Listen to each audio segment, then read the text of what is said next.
Welcome back to our channel. If you are one of those people that have been waiting patiently for us to upload, we appreciate you greatly because we were, just kind of postponing, and then this happened, and we're back. And we're gonna try and upload once a week again. Content may be a little different because now we have to take care of a chunk monster. But yeah, we're gonna hop into this birth story. It's pretty juicy. I mean, that's not the right word I was looking for. It's a pretty.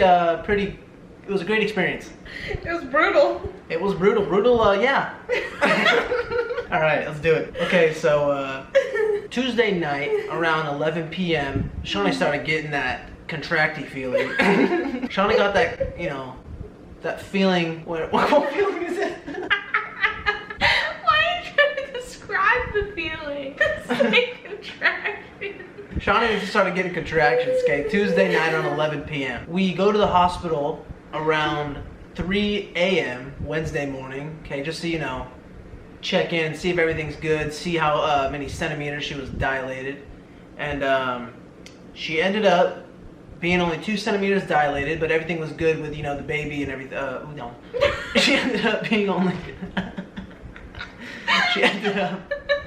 so yeah, she ended up only being 2 centimeters dilated, but everything else was good with the pregnancy, and they told us that we should, just try and labor at home for as long as possible. They gave me some drugs. Yeah, they drugged her up with some morphine. So we got home Wednesday. Shawny actually slept for a few hours. Contractions all day Wednesday and Thursday, and towards the end of Thursday, they were getting bad. They were so bad. 2 to 3 minutes apart. Lasting almost 2 minutes. Yeah, she's squeezing my hand and I was right there with her. Come on, baby, you got this. So then Shawny makes it through Thursday night, and it's 6 in the morning on Friday, and Shawny's like, yo, we gotta go in. I've lasted as long as I can here. We need to go get checked because I feel like this baby is coming. So we get back to the hospital around 7 a.m. on Friday morning, and she gets checked, ends up being 7 centimeters dilated. So she's like, hallelujah, it's close, because once you get to how many? 10, you can push the baby out, okay? So once they moved us into the room where Shawny was going to give birth, they gave her the epidural, and that actually helped with the contractions. Yeah, with the contractions and the pain big time. Kind of numbed everything. Yeah, I was chilling for hours. Because she was 7, 8 centimeters dilated. We thought she was going to be pushing, within the next couple hours. That's what they thought. Yeah, they also thought that too, because her water broke. She was almost 8 centimeters dilated. It's coming, right? It's coming quick. And then as the hours went on, it's probably around noon, 1 o'clock, maybe even closer to 2.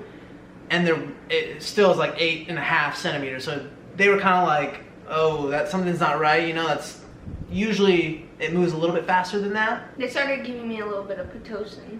Yeah, that helps expand the cervix. Dilate. That helps her dilate. And I'm going to put up a little picture of how most babies are positioned in the womb during labor. And this is the most ideal way for them to just, Their head. Yeah, see their head in that position. So you want their head to be like that so they can just, slide through. Their head see the light at the end of the tunnel and mold straight on down into the homeland. The problem with our baby was she was positioned like this. Which is the opposite way, so the head doesn't mold. Yeah, the head doesn't, it's not really made to go out like that easily. Yeah, no. So that's why it was taking, hours and hours and hours. And since they gave Shawny the epidural around that 9:30, once we got to 4, 5, 6 p.m., it was slowly, the pain was getting more and more noticeable again. Yeah, it wasn't working anymore. Yeah, and they have a little button that can, give you an extra little dose of pain reliever. Mm-hmm. And so thank God she still had that, but it definitely wasn't helping as much as when she first got it. Yeah, it was pretty crazy. They had her in the middle of still having contractions every 3 to 5 minutes, flipping on her side, putting her leg up, flipping on the other side, and she has IVs and the big bags next to her and the blood pressure thing. Epidural in her back. So she's flipping and the cords are getting wrapped up in her. I'm trying to do my best to help. I'm getting wrapped up in the cords.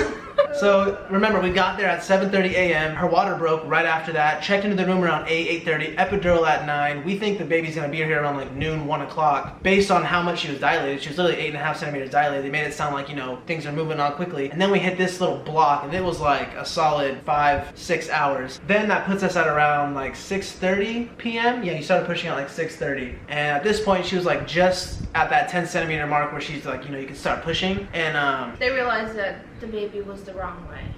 yeah, like that's why they had her flipping in all these positions to try and get the baby to flip. And there's really no way of knowing that other than when you start pushing, Yeah. seeing how the baby's head comes out. So yeah, at 6:30 she started to push, and then 7:30 comes around, you can kind of see the baby's head. 8:30 you can kind of see the baby's head, and like you could start to see more and more of the baby's head with each hour that went by. And around 10:30, June 11th, out came our baby girl.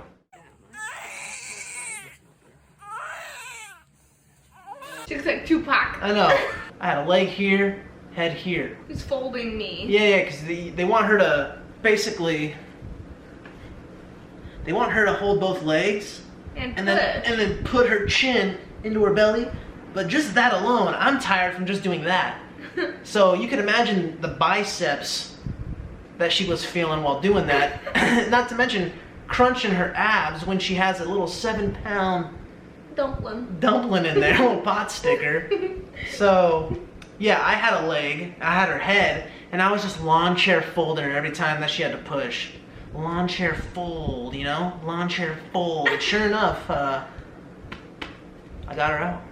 So yeah, once the baby was here, they, you know, did their little checks that they do to make sure everything's okay. And then it was probably like 2 hours after she gave birth, maybe a little sooner, like hour and a half, they put us in the postpartum room. We were both like so tired and just basically blacked out.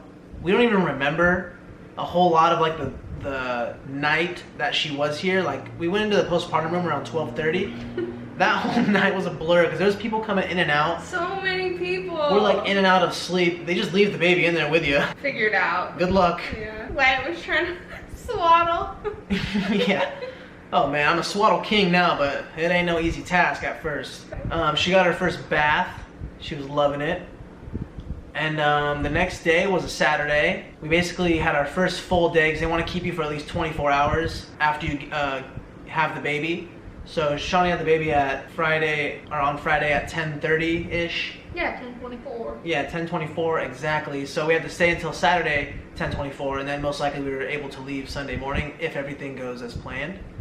So yeah, the whole day Saturday we just, you know, hung out, had some breakfast, watched some pets, and it actually went by pretty fast, mainly because we were just in days the whole time. And before we know it, it was like Sunday around 12:30, and they were letting us leave with this little thing. Yeah, I got a little clip of her in the car on the way home, and that was pretty crazy. I was not going over 50.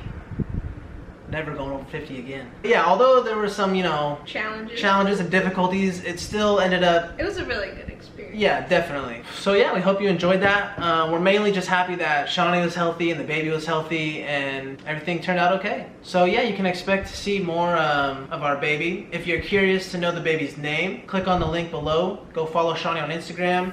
Got a whole post where you can there see the baby's name. Is that kind of a dick move? Kinda. Hey, someone's got to do it. Yeah, so we're gonna try to upload once every week, and we'll see how that goes. See you in the next one.